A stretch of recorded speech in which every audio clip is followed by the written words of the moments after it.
Right, hello and welcome back to another episode of Into the Valley. Today we will be looking back on Charlton's unfortunate 3-1 defeat at Loftus Road, and we'll also be looking back on the midweek game at Cambridge, and then also looking ahead to the next home fixture against Millwall. So, yeah, what were your thoughts on the game? Which one? The Cambridge? We'll start with that. Let's start on the Cambridge. Yeah. So the Cambridge game. To be honest, we spoke about it before, but we were never too concerned about that competition. To be honest, I know Jones uses it as a chance to rotate his team. 11 changes again, so he blooded in quite a few. I think there was 2 full debuts in that game for youth players. The disappointing thing is that we still had some first teamers in there, and obviously we didn't show up really for that game at all. I mean, it's difficult when you've got a mix of youth team players and senior players because there's always going to be a bit of a disconnect. But we saw glimpses. Fuller scored another banger, to be fair, which is always good to see. Positive. Yeah, and I think he's one for the future. We mentioned him already. So that was a plus point. But even the senior players who played in that game weren't very sharp. So again, they're getting up to speed. I understand that, but yeah, a little bit disappointing. But we move forwards. League's always going to be the priority. So. Yeah, and I think it was a tough one with those senior players. When you've got a team of youth players around you, you're not used to playing with as well. It's not just your fitness side. You're not used to the team at all anyway, and they're all new players who have come to the club, don't even really know the youth players in the club very well. So it was a very mismatched one. I think the frustrating thing for me is I think we're all desperate. Whenever you get the new signings and you get your Nibs, you get your Kelmans, you want them to hit the ground running. Yeah. And I think some of the frustration there just comes from a want to see those players doing really well. And I don't think we really got to see much from Nibs especially. I thought he maybe would impact on that game a bit more. I was hoping maybe confidence-wise Kelman might get a goal, and I thought he, to be honest, similar to the QPR game, it just feels like he is still getting that. Trying to get up to speed. I thought it was a bit better, actually, strangely enough, in the QPR game. But yeah, look, I thought it was a disappointing game. I think we probably could have shown more, and I think there was a bit of a disappointment. I also think, and I've seen a lot of fans' views on that game, and I think a lot thinking maybe Jones kind of threw the game by the kind of team he put out. There was a bit of a side of me at the end of the game, just with how many youth players he brought on in his post-match, that made me think he was kind of going into it more, kind of trying to show that he still needed more depth in the squad. Yeah. And like a bit of a point to prove on that. And it was almost like, look, this is what we have got depth-wise, and I do still need a few players. And I don't know if it was like a little message board or something. Yeah, it could have been. They supported him really well. I just kind of got that feeling. Yeah, he could well have used it for that. I also think as well, Cambridge are a League 2 side, but they obviously got relegated from League 1 last year, so they still had a few quality players. They brought in Mpanzu, they had Playan, who's a quality player. They also have Kachunga and a few others that are decent players, that if they're coming up against proper youth players, you can see how that game went the way it did. There's a lot of naivety, wasn't it? That's it. And also you got Neil Harris as their manager, who's obviously a really seasoned manager who will have wanted them to get through. And I'm not saying Jones didn't want us to get through, but his priority level is going to be looking towards the league. So the disappointing thing is for the fans who travel, especially when they go and they maybe are hoping to see a performance, and they were in good voice. Yeah, they were, and to be fair, you're paying good money to go and watch every week. So, the loyal sort of travelling fans, that's probably hard to take when you see your team just not turn up. Yeah. But it's one of those. I'm not gutted about it at all. No, and we move forward. And I think the only other bit for me is it would be nice maybe to get another round or two, just to be able to have that opportunity to rotate. I think we discussed it before, that now not being in the kind of Mickey Mouse trophy, that it would be nice. But look, at the end of the day, it's not the be all end all. It was a bit frustrating, but I think the one we'll probably go on to was the more frustrating. So yeah, going into now this time the QPR game. Yeah. What were your kind of initial thoughts on it? So we spoke about it obviously towards the end of the last episode, and our sort of expectations of the game. We definitely went there with high hopes of coming away with 3 points, to be fair, especially off the back of the defeat. But then we also did say about the fact that coming off the back of a heavy defeat, the team QPR's side are always going to be up for sort of righting the wrongs. So their manager will have, and he did, to be fair, he changed the way they played. He made changes. And I feel we were quite naive, and I think that's the ultimate reason why we probably ended up losing the game. It was never going to be an easy game. It's a London derby of sorts. It's a championship game. It's a championship game, and at the end of the day, QPR were a decent side. They they're not a walkover side, and no games in the championship are you going to turn up saying we're guaranteed 3 points. No. It's not going to happen.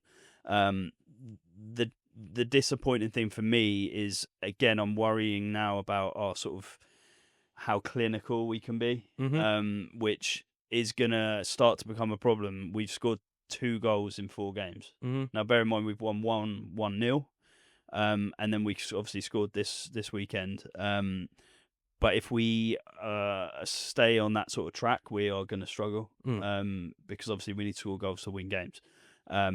Now, it's not to say we're not creating the chances either, but we're not showing that clinical edge which we will need going forwards. Hopefully that does come. But yeah, it was disappointing. Yeah, I think it was. And I think definitely going into the game, there was an optimism around Charlton fans. I felt the same issue, which was there was a game there for the taking. I think the thing I come away from most frustrated about is, even though I think they showed a much better performance of themselves than they did, obviously, against Coventry, I still felt like there was a game there for the taking. And I think that's what I found most frustrating is I feel on another day we are maybe learning those lessons of that was a prime example of needing to take the up points in the game and the times when you're on top. If you do not take those chances, there is the kind of players who will break through you, score a goal kind of not out of nowhere, but we'll have that quality, and you will rue the kind of chances you miss and not taking your chances when you're on top. Well, also we obviously went 1 down quite fairly early on in the game, and then to get that equaliser, especially with this type of scrappy goal it was, that was a real sort of big opportunity for us to then push on. And to be fair, after we scored, we did push on, and we looked like we could have got another one. But that's where you really have to turn the screw and turn those sort of momentum shifts into goals. And we didn't do that. And then obviously they eventually end up bringing on a few players. Saito came on and absolutely changed the game for me, to be fair. He won plenty of free kicks down the wings, ended up going on dribbling past half our team and scoring. And that is, again, we spoke about it in the Leicester game, those players that have that little bit extra quality who can run through players and they're very clinical finishers, that is going to come and hurt us in games if we can't be the same. So it is a worry now, and I think that's what fans are starting to worry about, and maybe our depth as well. We're talking about how well we had squad-wise, like especially going forwards. But now you kind of, I'm in an R in about, okay, how much clinical quality do we have? I think it will come. I do still think. And I think the difficulty with that is, I do agree. I think it maybe highlights that the excitement of our transfer window not wearing off, but I think maybe you always hit that moment you signing after signing all these names, and then once they start bedding in and you seeing how the squad progresses, you're always probably going to look at it and you want more. But the only thing I will say to that is, I think there's a lot of players in there who, once they're up to speed with the system, once they start hitting form, I don't at the moment, for example, think players like Nibs, for example, when they're coming on, showing their full potential. They're not full speed. When you've got all that and you've got added competition like your Matty Godden's back, Luke Berry coming on, people like that, the realistic side is I think there will be a more impactful side to subs.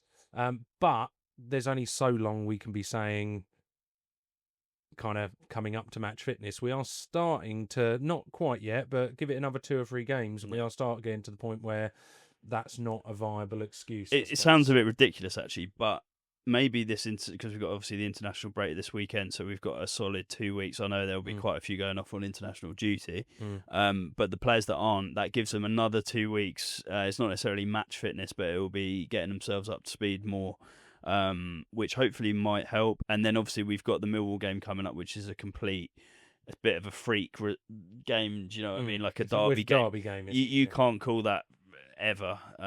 Although they have beaten us a silly amount of against times. them at the moment, you Yeah, could take a good bet. But then they've just lost to Wrexham, so again they're coming off the back of a defeat as well. So, but yeah, the game Saturday, it was the overwhelming sort of feeling was disappointment because of the sort of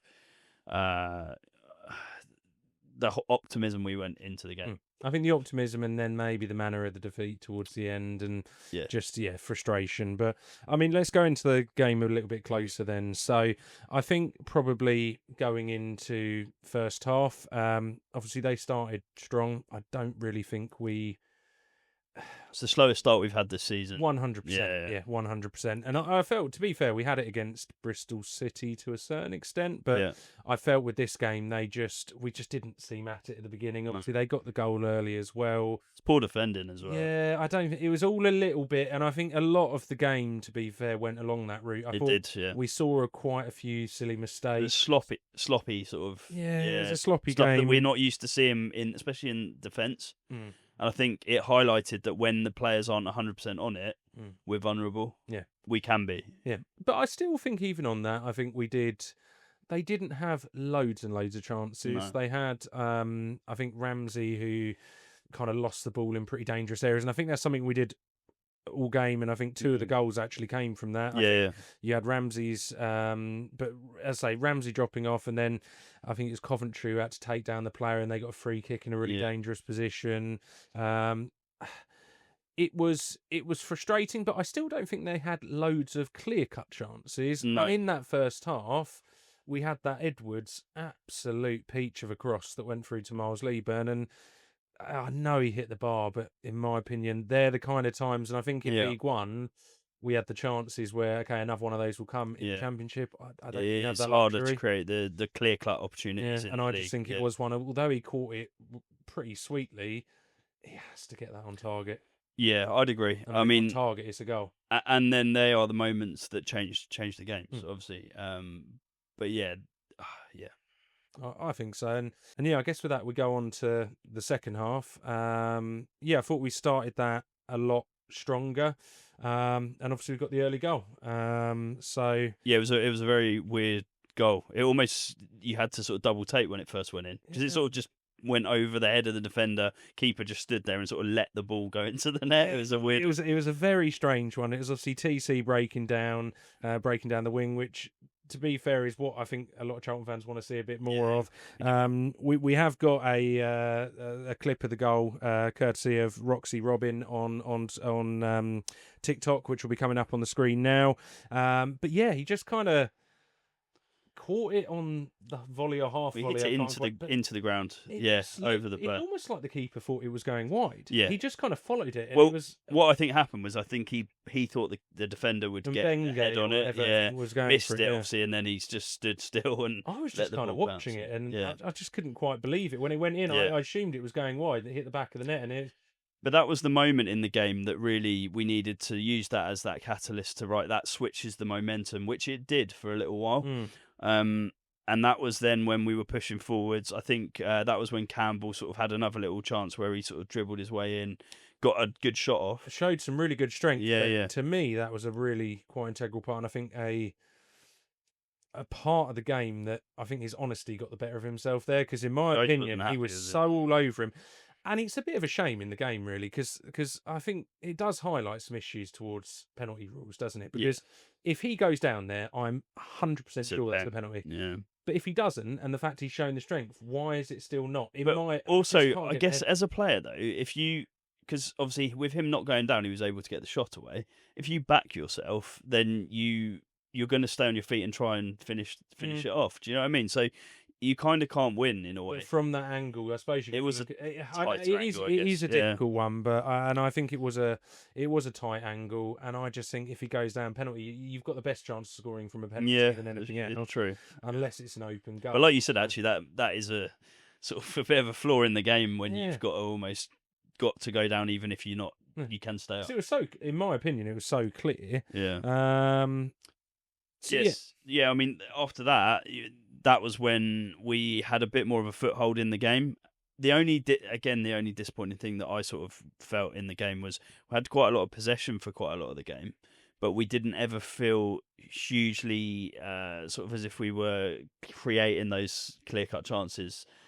The Lee Burn and obviously the goal that we scored, I'm not even sure you'd class the goal one as a clear-cut chance. It wasn't really. No. Because as I say, and I'd say 9 times out of 10, the keeper's just claiming that it's a half chance. Yeah. I think the TC one was probably the most open chance. Kelman also got in behind, obviously had that free kick, which I think the guy was on a yellow card already. And he I think it was another contentious position in the game. Yeah. I think the referee was probably just trying to keep everyone on the pitch. So he sort of gave him the benefit of the doubt, because once you start sending players off, it does change the game, doesn't it? But I guess you've got to stick to the letters of the law. Yeah, it's a difficult one, but I have to admit I wasn't screaming about that at the time. No. Maybe after the game I probably kind of realised what to say.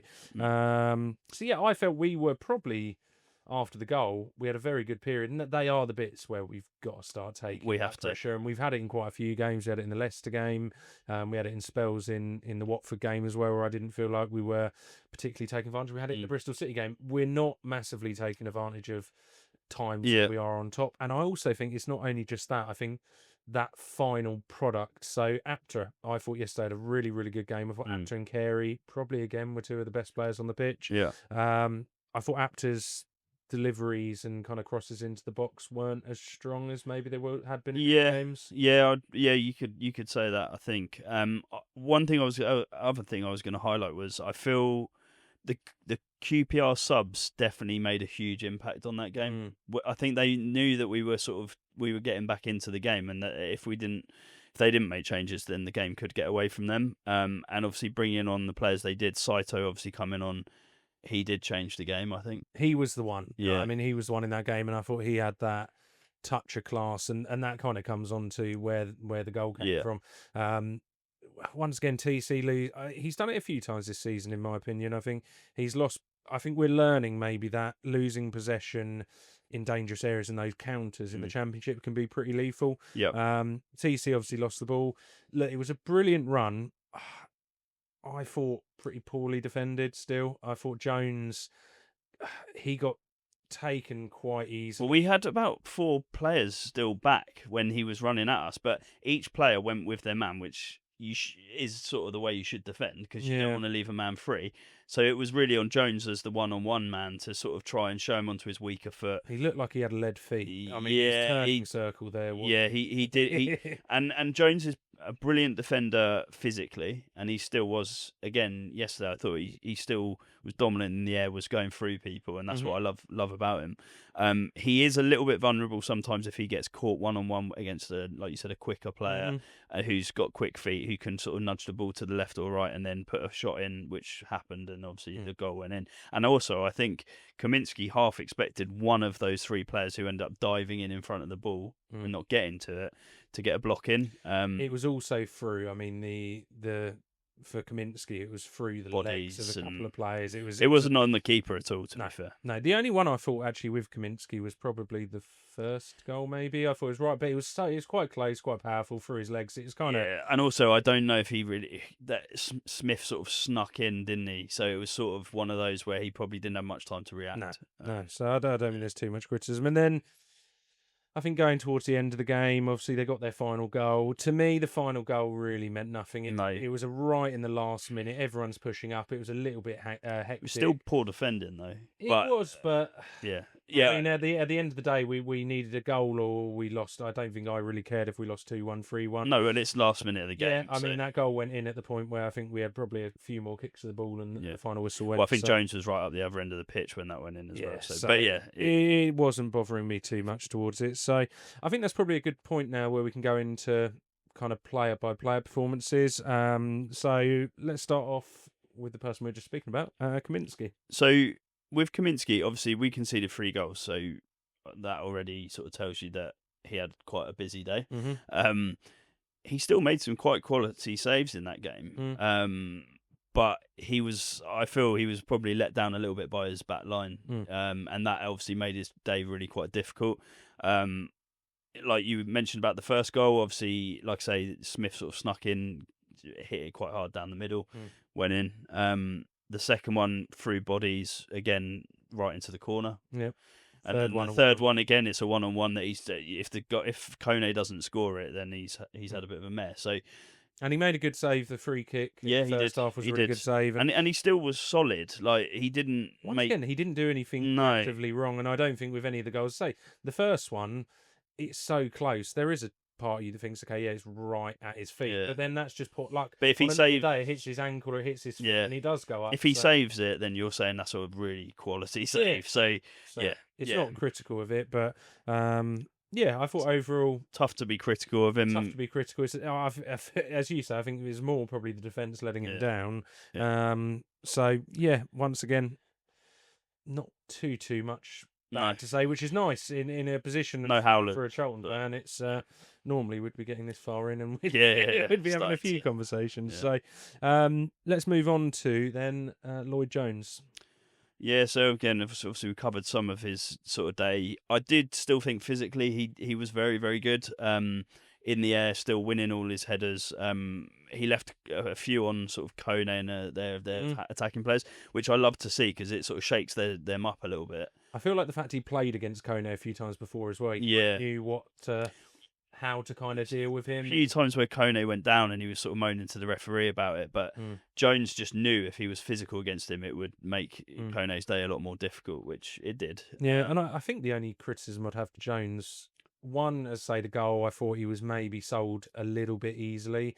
The second one would be across the whole defensive unit. I just didn't think we were as solid as we normally are. Weirdly, I think the whole team were just a bit disjointed, and I think that just showed more in the defence because if you're disjointed at the back, you get exposed. And if the players like Ramsey and others are off it a little bit, makes the day a hell of a lot more difficult for players like Jones, who's obviously in the centre of the defence. And we will have game. I mean, what I think a lot of fans maybe sometimes forget is I think going into this game there was an expectation because of how strongly we started the season, whether it's results or not. We've had 3 performances we can be very proud of. There will be days where we don't turn up as much, and there's other days where, say, last week we do walk away with 3 points and today we don't, and there will be games where that is just the case, and we'll have days the other way around where we do pick up results when we're maybe when we're playing really well. We'll also it will go swings and roundabouts. We'll pick up points when we're playing badly. We'll also lose games like last week when we're playing well, and we'll also it's just I'd say actually it goes, and if as long as it doesn't become a consistent thing, then one bad defensive performance for me doesn't really worry me yet. And to be honest, Jones is going to be the heart of our defence through the whole season. He had a tough day, but that's because of the way the game went. So, and I think probably of the 3 defenders, he was the best one. Yeah. Moving on to next, Amari Bell. Yeah, again, Bell is another one of those players who you're going to get a level of performance out of him. Yeah. And I think he's a very solid championship defender. So the only time he's going to really be highlighted is if he's getting run ragged or if he makes a bad defensive error. Highlighting him, I didn't think, he's had a disaster of a game. I felt like the whole back line as an actual unit was probably more of the problem than singling out a particular defender. Yeah, and I think they weren't. It's not like I can sit there and say they had this chance, this chance, this chance, and this chance. They I think in the key moments they took advantage of us. Yeah, and they were better in those key moments, but we weren't getting carved. No, they had a few, especially towards the sort of second half.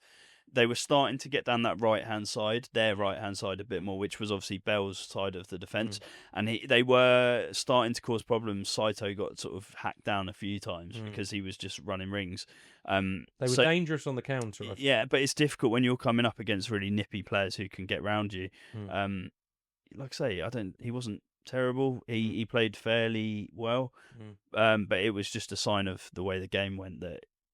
Defensively, you can't really say anyone had a great game at the back. No, and I think that probably moves on to the final one, which was Kane Ramsey. And I don't think there's many games of the season, I'd say, out of the back 3, I thought he was probably the most disappointing. And I thought, as I say, there was that mistake he made in the first half, which meant that they countered and had that free kick chance. But I thought he just gave away some silly free kicks. He just seemed a bit. I don't know. He's off it, wasn't he? He was off it. I don't know. Again, but players are going to have days like that, and over the space of a season, he's going to have way more good games than he's going to have 100%. bad games. Sometimes you have one of those days where just nothing really goes for you.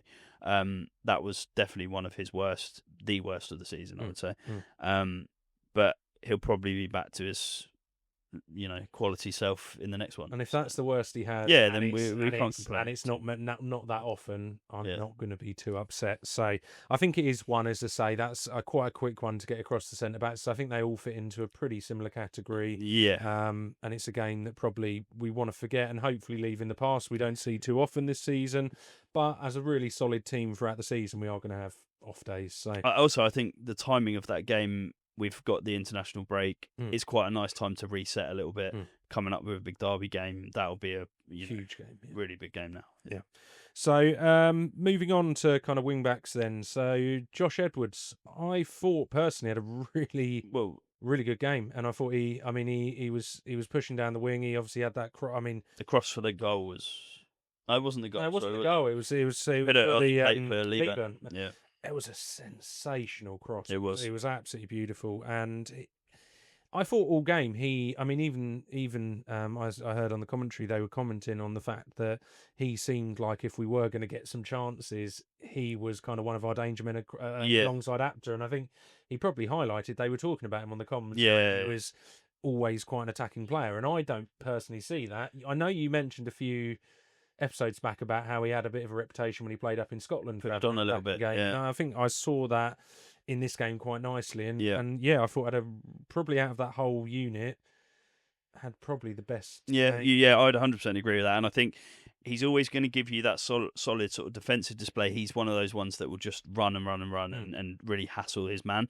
But like you said, I was more impressed with his going forwards, the crossing. He's not afraid to sort of ask for the ball and get himself forward up the pitch.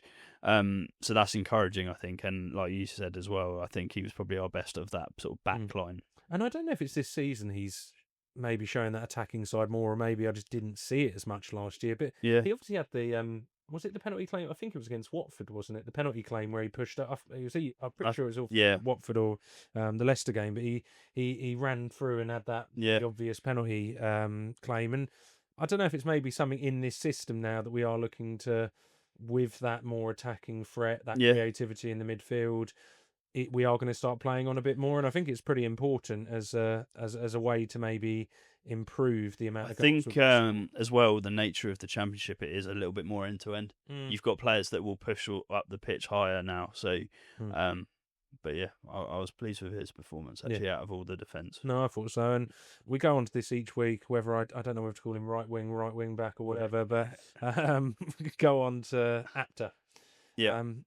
What were your thoughts? Well, obviously he scored a goal. And he'll be really happy to get off the mark, because obviously once you get that first goal, that gives you a bit more confidence to go on and get a few more.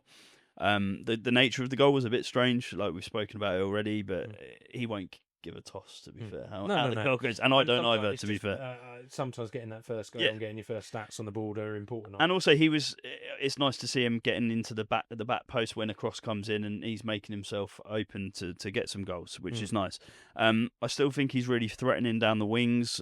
He still tries to take his man on, crossing the ball. Like you said, it maybe wasn't his greatest game for actually getting nice crosses into the box, but he's still a really big threat, and he's going to be a really, really important player for us every week. I love the fact, as I say, I thought probably of all the games, it's probably his weakest game, which I think you could probably say across most of the pitch, to be honest. There's very few where you wouldn't be saying that. But I just thought, I think what he brings and the creativity, the quality of delivery, which normally is better, but still he puts it in the mixer. He creates problems if he's beating a man, and very rarely I notice he pretty much 90% of the time will get the ball into the box. His ability to quickly, he's always looking for it, isn't he? To get through and get the ball in the box, and eventually, as I say, they do. Some games they're good, some games they won't quite hit the spot, but I think the danger he brings is brilliant, and I think if we can really capitalise on that, and I think the good thing is, as the season goes on as well, is you might actually find that he struggles a bit more personally, because they'll put a lot of players on him and we'll double up on him, and you see that most of the time, but that creates space. Yeah, it does. And also, if you've got a Ramsey who's really on it, because like we said, he wasn't probably having his best game, when he gets doubled up on, Ramsey will be the one that comes in, nicks it in, and gets into the space that he's created. Yeah, So and with a bit of form, if you've got Ramsey and Apter down one side, it's a playing that, lethal and then you've double. got Edwards and TC, or Edwards and Alaf, whoever Yeah. on the other side, the realistic side is that's a lot of danger. Mm-hmm. And then you've also got the middle of the park, which I say that's why I do feel still at this stage, if we can get things clicking, and we do have to take into account the fact we have made so many signings, and I think also because we started the season so strong, people think, okay, it's all clicked, so we should be 100 mile an hour. We are still gelling. Yeah. And once 4 games isn't a huge amount of it's- time to and when that gels completely, and you've got that danger down the middle and down both sides, I think it could be that it does clicks and it yeah, causes a yeah. lot of I problems. agree with that. Yeah. So let's move into the centre of the pitch. So Coventry. Well, I weirdly, I think that's sort of the game that we actually had quite a lot of possession in that sort of position where we sort of, when you've got the ball where Coventry and Doherty both sort of sit, obviously Coventry plays a bit deeper, he gets a lot of the ball. Now the difficulty is when you've got a lot of possession, it's making that possession count, and I think we struggled with that in the game. And I think we still need to get the ball quicker out to the left and the right hand sides, because that's where our danger is going to come from this season, predominantly. And I think if we can improve a little bit more on getting the ball out quicker to the wings and utilising our pace in the team, we'll do better. But he's still a player that will get on the ball. He's going to have a lot of the ball all season. And he still works really hard. He still wins balls back. Again, he's not one that stood out to me as having a really good game. No. But he wasn't either. He was kind of steady. He's just there, wasn't he? Yeah, he did. I think he did what he needed to. I think my criticism of him, and it probably comes of him, Doherty, and maybe even coming into Carey, albeit I think Carey had a really good game. I think sometimes there has to be a bit of a moving the ball around quicker in that. And I think sometimes we get stuck in this, and I think in modern football you see it quite a lot, strangely, where it's kind of backward pass, short pass here. Yeah, it's frustrating for fans to watch it as well. I think sometimes if we zipped it around a bit quicker, got it to the right, to the left, and then into the middle, and then just played that cutting pass, and it doesn't always have to be down the wing. That could be to a Carey, break through. And to be honest, like similar position to, I know it was from where we lost possession, but their goal, Sato scored, he picked it up, and look at the amount of space he had to run in. And if you can get Carey into that position, he can run. He does seem like a technically pretty good player, and he's not afraid to run at people. That will also create the space, whether that's then jotting it down the wing for then a pacey Apter or TC to run in. And I think that whole midfield section sometimes lacks that creativity to sometimes break through that midfield. But also, rather than just relying on the wing play. Well, I don't know what you think about. But for me, if a player plays a ball forwards that is looking to break through the line and sort of a positive pass, if it gets cut out occasionally, I'm not going to be too critical, because at least we're looking to get forwards. Whereas if we're doing the sort of side to side, still, really taking a long time to sort of get that ball up the pitch, really frustrates. Side. Yeah, it's frustrating. And then sometimes it can feel like that. Yeah. I understand that is, Nathan Jones' style of play. So you've got to break them down. Does always have that. And I think he works on that basis of you hoof it, you gain your yardage, then you press hard and you win it back in. It's very much a kind of transitional game of, let's say, he'll get better at it, I think. He's still obviously getting used to the level as well. Yeah. But yeah.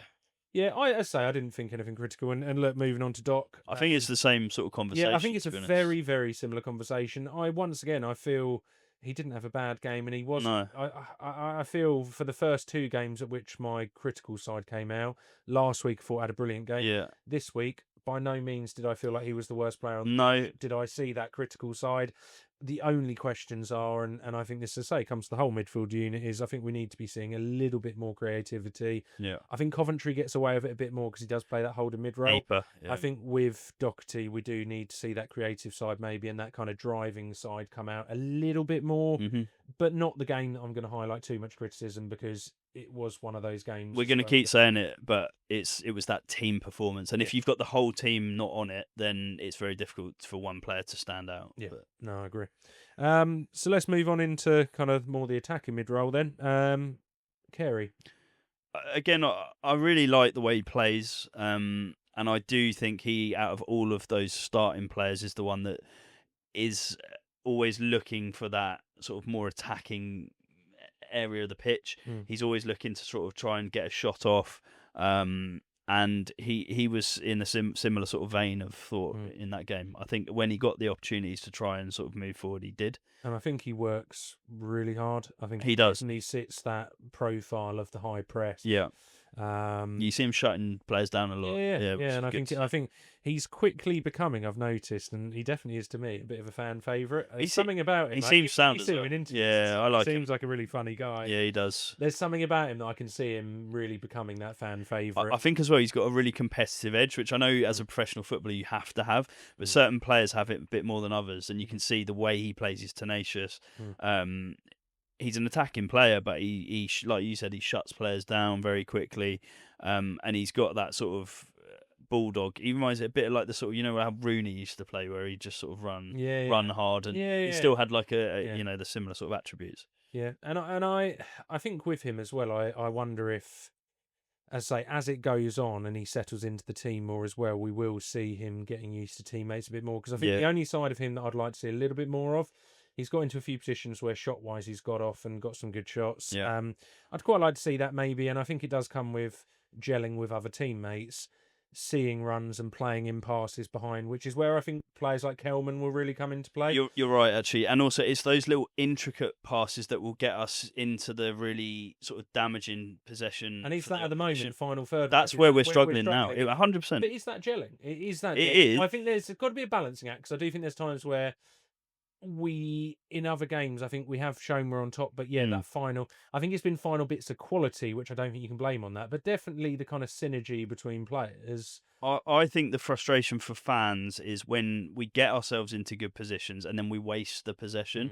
So we'll get ourselves into those moments where we really could do some damage to the opposition, but then we'll just shoot from a silly angle. Yeah. And it's really actually is frustrating, because you could work it a few more passes and get into something really positive. But Carey as an individual has probably been one of our best players this season so far. I would say so. I'd say he's probably been one of the standouts, probably alongside Apter. Yeah. And I think on that, as a bit of a side note for me, I was pretty surprised to see both Carey and Apter coming off 67th minute. I thought, personally to me, Apter looked like he still had gas in the tank, and I thought was having a pretty good game, probably looked the more dangerous kind of player that we had. And I thought Carey in a similar kind of style of things. I know it's obviously Nibs coming on, but I just wondered, I don't know, I felt in that game that maybe that would have been the perfect opportunity for maybe like a Doc to come off, Carey to drop back, and Nibs to play that cam role, and I feel like it maybe would have opened up the game more. I also felt,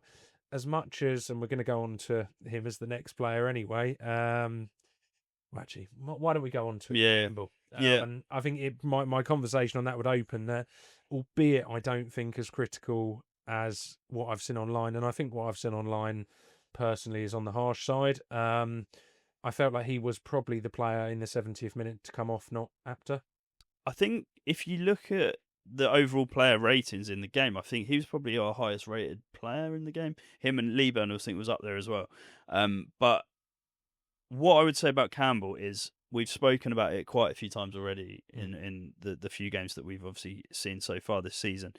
He is a player that if he's not quite on it, and I wouldn't necessarily say he wasn't on it yesterday, because he obviously created the goal. He obviously had that moment where he got into the box and shot and nearly, again, sort of caused the keeper to make a really good save. And he was probably one of our most dangerous players, definitely going forwards. But he does get tired. And he also sometimes looks a bit lost in games over the period of 90 minutes. He can get to the stage where actually he starts running down cul-de-sacs a little bit. He also gets bullied a little bit. I've always felt that way about him, even when he was in League One. And actually, the goal that Saito scored was one where he sort of went down expecting to get the foul. But it wasn't really enough contact for him to go down, and that's where he maybe is a bit lightweight. And moments like that are huge in games, because obviously that went on to concede from. He's fiercely inconsistent in games, and that's even in a 90-minute period. Do you think as well? I've noticed. I don't know whether I'm just reading into things, and I'm probably, it could be the case, but sometimes he seems as if he sulks a little bit if he's not getting his own way in a game and he feels like he can't get past players. I don't know. I think it's a difficult one for him because I don't know if you've seen him being in interviews and stuff, but he's got a he's a very really, quiet way really about. quiet Yeah, guy, and I don't know if that's just his way on the pitch of expressing, and he had maybe. just a slightly different manner. I Yeah, don't think he does necessarily come across like that, but I think there are games where, in those first 4 games, there are opportunities where I think, whether he's had good game, bad game, I think there's opportunities that Jones could have taken to give him that bit of respite. And I think for that game, Apter had no reason to come off. I don't think he looked like he was gassed. Arguably, of the two, I'd say TC looked more that player. And I just can't quite get my head round. What do you think it is that makes the fans sort of get on his back? Because obviously, I've like you said, I've seen it online as well. I don't get it, because academy product, generally we're behind them, and generally we're behind them to a relative, but also stupidity. We'll back academy products to anything. The other thing as well, I would say because of the way he plays, like he is going to have moments where he's not going to get past his man. He's going to lose the ball as well. So if he plays in that sort of attacking way, like I say, it's going to be highlighted probably more with him that if he's not on it, he'll be one of the ones that people single out. And maybe that's what it is. I think with TC, some of it is there are concerns over consistency, and he has gone missing. Even last year, he went missing in some pretty big games. And I think he does, when you watch him over 90 minutes, even though he has these moments where he does break down the wing and he causes problems, this, that, the other, over a whole 90 minutes, there are a lot of chances where we can be in really good positions. And he's so frustrating to watch. He'll trip over the ball, he'll put a crap cross in, whatever it is. And I think weirdly enough, even when he has good games, probably the frustrations outweigh the positives. Also, when he has a good game, he'll maybe like take one of those shots, but he could have had 3 or 4, and that's maybe what it is. And then you think, if you have another player who is, I think what some fans will maybe look at is if you had another Apter on that side, for example. Apter's a tough one because realistically, statistically, even in this side, he hasn't maybe completely outshone. But I think game by game, when you've watched what he brings to the game and what TC does, TC has glimmers of it. Apter does it pretty consistently through the 90 minutes or for how long he's on the pitch. And that's probably where the criticism comes. I also think we just seem to, most seasons, as I think Charlton fans as well, there seems to always be certain players that we have to almost like scapegoat for problems. And I don't know if that's just a football fan thing. I thought last year I had kind of became that player, rightfully so. Rightfully so. Season he wasn't really doing himself any favours, but I feel like there maybe is a need for football fans to scapegoat a player. I find it a strange one being the academy product. But the academy product's a bit, obviously we would always get behind an academy boy, but the other thing as well, and I agree with you, is we've spoken about him not turning up for certain games, but weirdly, the QPR game this weekend, he wasn't.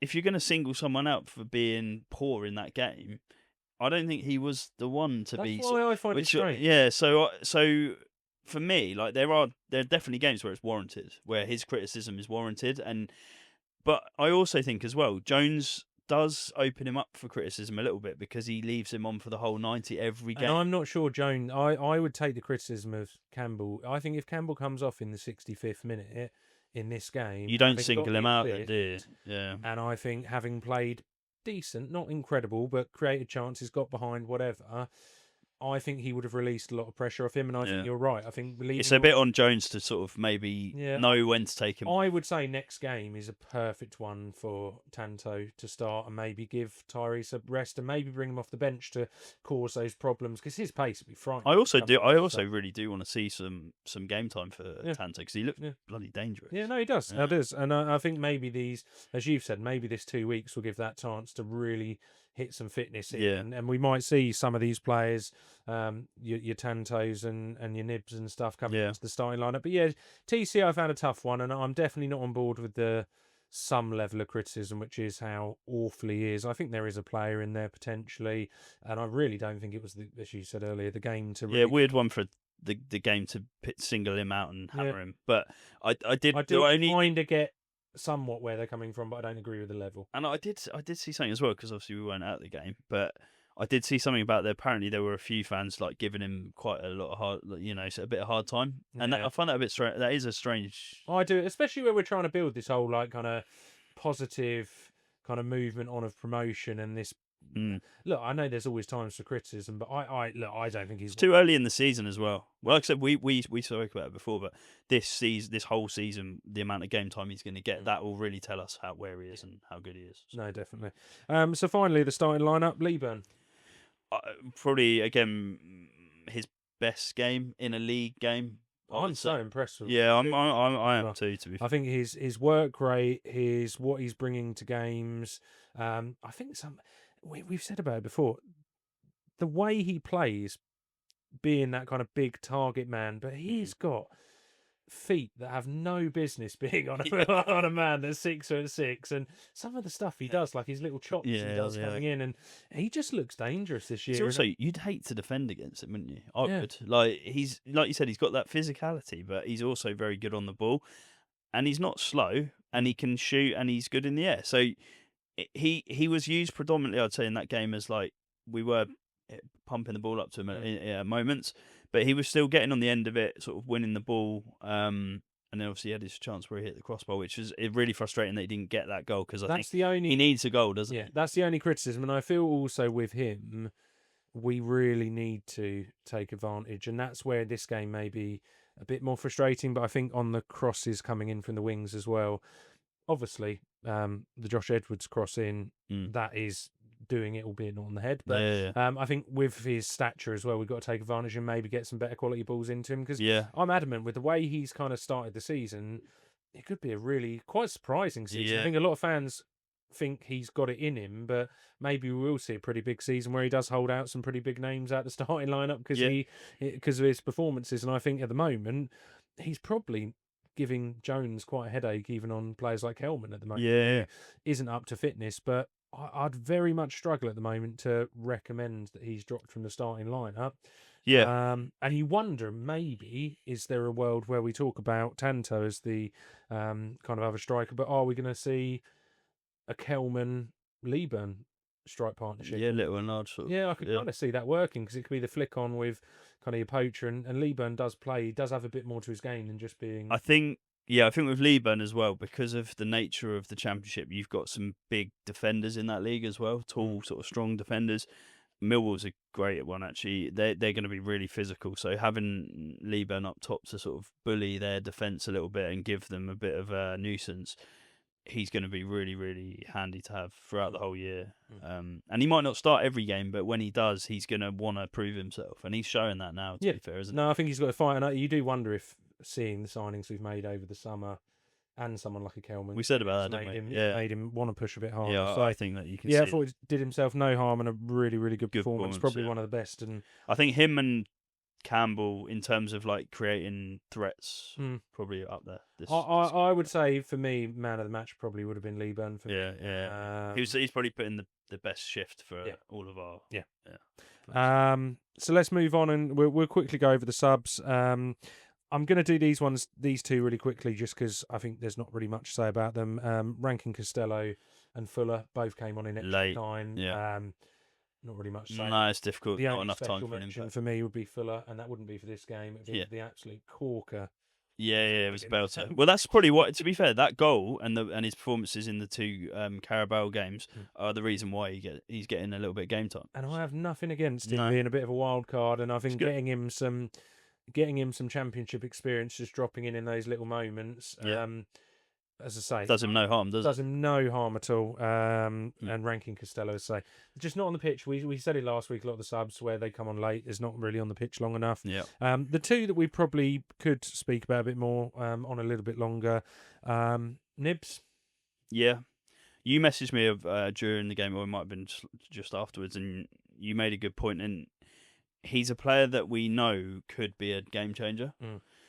But we've not really seen that yet. Obviously, we saw him score the goal against Watford, but let's be honest, most people would have tut that, I would say. Yeah.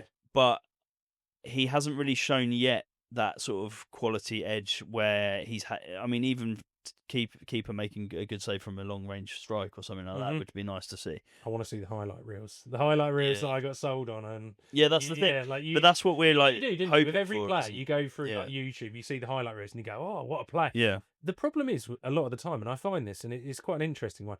You sign players, you get excited because of all these highlights you've seen, but you don't really know the deep down true player. And Yeah. to be honest, at this stage, and I don't think we have probably seen the true reflection, it is still kind of didn't have a pre-season. Yeah. I still don't 100% know what he brings in his everyday game when it's not his assists or his goals. You'll know much more about him once he's got a few 90 minutes in the tank, and you could say actually he had a really big impact on that game. When you're getting brought on in 60th minute, half an hour still a decent chunk of time to sort of prove yourself, but you've still got to get into the game. You've not got that whole 90 minutes to. I think I have to admit at this stage, I think I would like to have seen a little bit more of an impact from him. Yeah, that's fair. That's fair. I think I think there can be a small level of criticism, which is I think I'd like to have seen a little bit more, but yeah, it's a tough one. Moving on, Kelman. I thought out of all of his games, he won the free kick down, which I thought was quite good. He also had the one he ran in. I can't remember who played him in, but he got quite close to the keeper and looked like he might get Just a shot away. Yeah. And I thought the movement on that, and that was kind of like almost a little glimpse of I think what a lot of Charlton fans think he's going to be, that striker just off the last man. It's the type of player he is. We just need to see more of it and more consistent. But like you said, I thought actually you're right. He was encouraging when he came on, and he looked like it. Obviously, he would have really wanted to get a goal in that game, especially that particular. He game. didn't have much, but we weren't creative, and that's what you've always got to look at with this. And I think you're right. I look at it perfectly on the side of Godden last year, and I think we probably got a decent chunk through the season last year. And a lot of people were saying, "Well, Godden he's sold as this kind of dream of goal scoring and all of this, and the replacement for Alfie May," and didn't kind of hit the ground running. And I think for strikers when they get into a new club, especially where they're that poacher striker, they have to have the gelling with other players around them, so they know. For example, Carey knows how Kelman plays, so he can play the right balls, and I think that's what we're going to see of him. On top of the fact, I will not judge any player who is not fully match fit in our squad. No. I think getting too much on his back. As I say, I thought definitely showing the first signs of potentially the kind of player he's 100% one of those players as well. Once he gets his first goal, he'll be up and running, and you'll start to see like a lot better side of him. He just needs that first goal. It will come. It will definitely come. But yeah, I agree with you. I think he made some nice little runs. He's that type of player that plays on the last man, and actually he's a great player to bring off the bench because he's going to be dangerous again. So. Yeah. And the final one, Tanto. I said kind of I'd start with the people who didn't get much time. I've then gone on to people who had time, and now I'm going to go back on to someone who had very little time.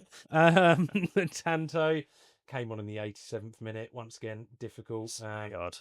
It was a bit downbeat. We not too long after. Obviously, we conceded as well. It's a difficult game. I'm not going to judge too much on that. No. The only thing with him is I just wish. I think we hit the nail on the head.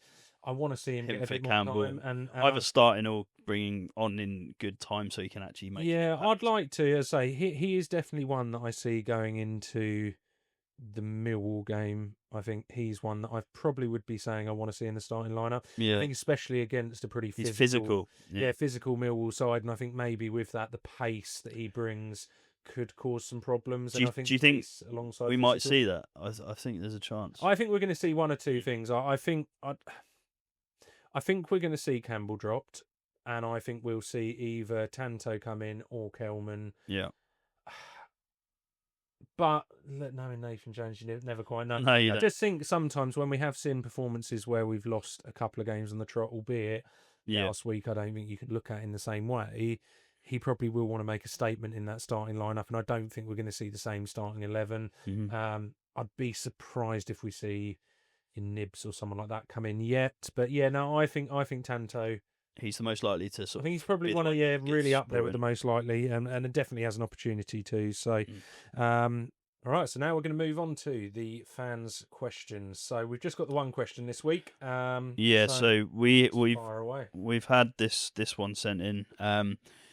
Do you feel we're strong enough in the squad? And if not, what areas would you strengthen?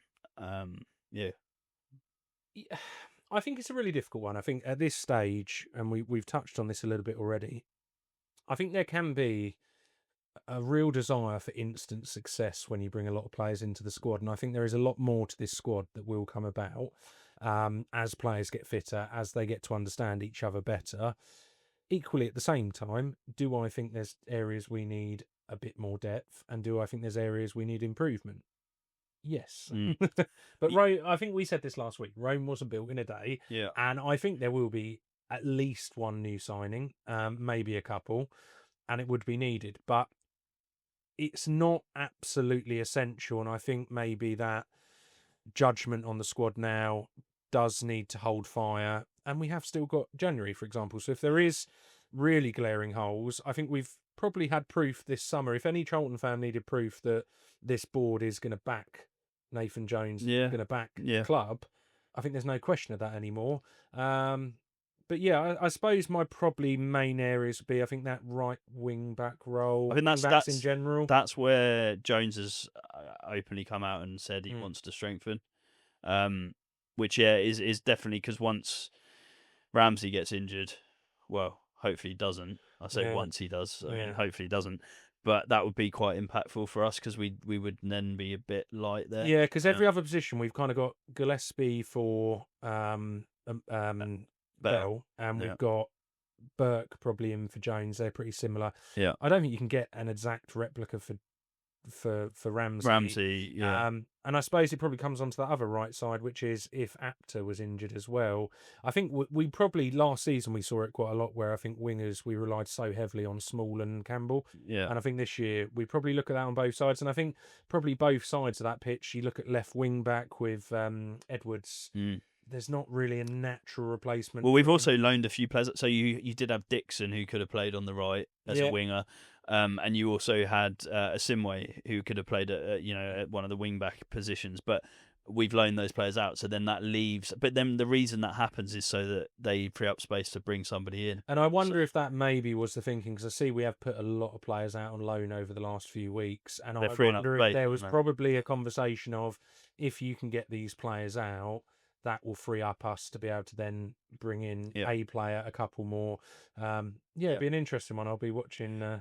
The deadline day. Quite eagerly. Well, the thing is as well, like that question, no fan is ever going to say to you, I don't want to strengthen the squad. Like, we always want to strengthen. We always want to make the squad as strong as we can.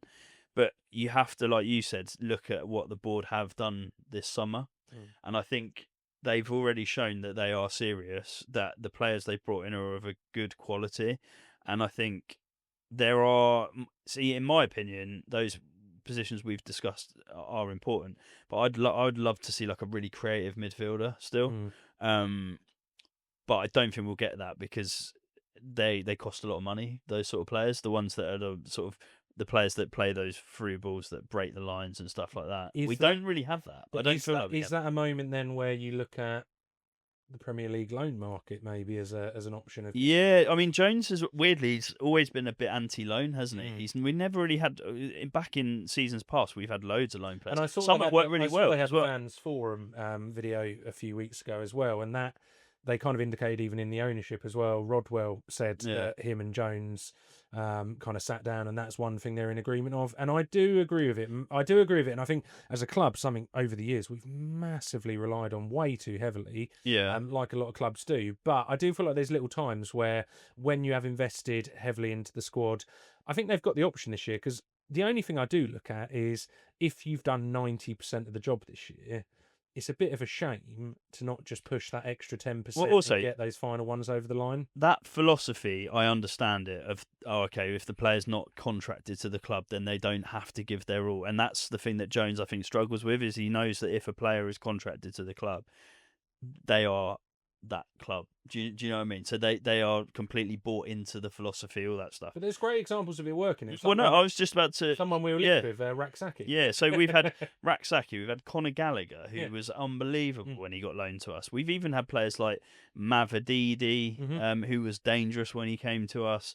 You had Bielik. You've had loads of players.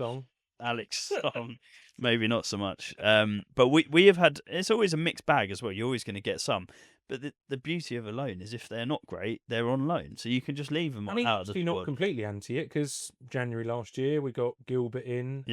We got the young lad from Portsmouth. I can't remember his name. McIntyre. In the centre back. He didn't get much game time in the but that's what I'm saying, is if you've got a loan, you can't, if they're frozen out the squad, it doesn't matter so much, because they're not one of ours. The difference between League One loans and Championship loans, you can get some. You can attract prem players, and there are some who prove their kind of breakthrough season there and then go to. I think there is actually a desire for a lot of Premier League players coming down to the Championship on loan, especially young ones who see the Championship as their breakthrough. Actually, they're route into playing Premier League football. Yeah.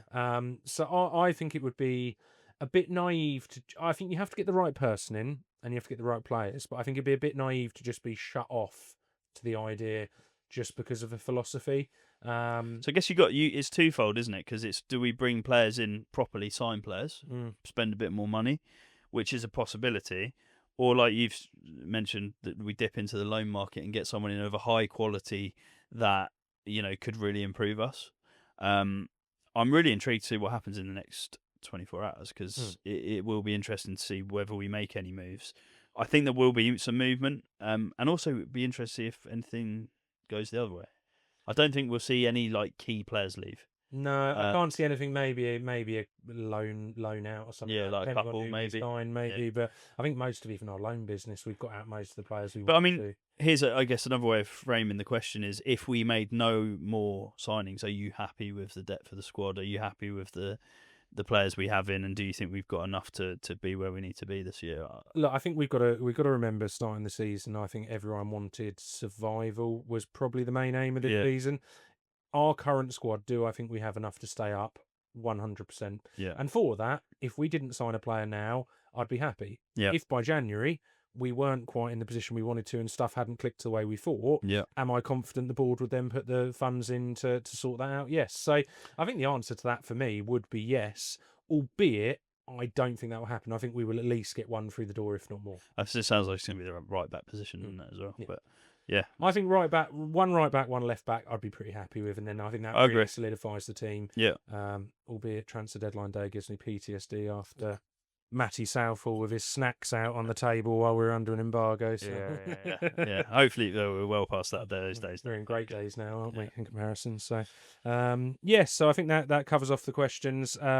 Just wanted to, at this point, just really big thank you again for the support we've been getting on the channel. Looking through, there's a statistic on the YouTube which is that 75% of people who watch the video don't subscribe. It's a really quick thing. Just click the subscribe button, hit the notification bell, and it really, really helps us out to grow the channel and keep kind of giving you the good content. So if you wouldn't mind just taking a moment to do that, we'd really appreciate it. So I think moving on to the final bit of the pod, really, we just want to look ahead to the Millwall game. So for us, really, really exciting one, because first game of the year we've been able to get up to the Valley ourselves. I work most Saturdays, so unfortunately it's one of those where I don't get to get up as often, but both me, my daughter and yourself are going to be going up. Yeah, really. What were your thoughts going into the game? Yeah, I mean, we've spoken briefly about earlier, but we've got a terrible record against Millwall. Obviously haven't played them for a while. But it's going to be one of those games. It's going to be a bit of a cauldron in there. It's going to stem on probably refereeing decisions, stuff like that. You're always going to get the sort of tackles flying in those derby games, and then it's whether we can actually start putting some of these chances away. Millwall are always a tough team to play. They're physical.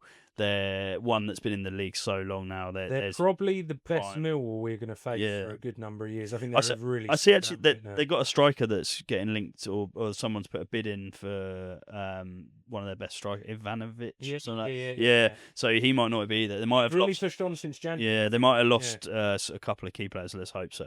But wonderful news. But no, really looking forward to it, and obviously we'll get some stuff up on the episode with game footage. Yeah, definitely. And I think looking just at them, I haven't followed them too closely in regards to watch the highlights and stuff, but their top player when I looked on FootMob earlier was Alfie Doughty as well. Okay, yeah, so back at the Valley. So it'd be an interesting one for him. I think he's a really, really dangerous player. I think he struggled with his injuries over the last couple of years, but I think we know what he brings danger-wise. I've followed him kind of through his Luton career as well, and definitely someone who will be a very, very good player for them. And I think he's dangerous. Probably, dangerous player. And I think when I look across the game in general, I think it'll be a really tough one. I think the derby day probably works in our favour more than I think, weirdly, it's not a bad time for us to play a derby game. It resets us a little bit. And like you said, it's a one-off game, big game. But... Well, and it shows that they are vulnerable, because realistically they just lost to Wrexham and at home as well. So, lost to Wrexham at home. And I think that shows there is a game there for the taking. Charlton, look, no matter what, the Leicester's the only game we've lost since December at the Valley. We have made it a fortress, and I think with all of the fans getting behind in the atmosphere, I hope that will give the players that extra kind of urge. And I think if we can get a goal, one thing Charlton have been bloody good at of the last probably 6 to 8 months, if we can get that first goal, take advantage of being top of the game, start strong, I feel confident as soon as we get that goal, we can control the game so well under Nathan Jones that we can see it out and we can get a victory, and hopefully that means getting it further through the game, 2-0, 3-0, 4-0, 5-0. Do you know what I'm also really looking forward to? Is seeing Nathan Jones in that sort of atmosphere. Because he's already powder keg, isn't he? Like, ready to go. So if we win the shithousery, it would be incredible. Yeah. So, well, that's fingers crossed. Yeah, so no, really looking forward to that game. So I think that's where we're going to wrap up today's episode. So yeah, fingers crossed to say going into the Millwall game next. We'll be coming back and discussing our 3 points, and we'll see you on the next one.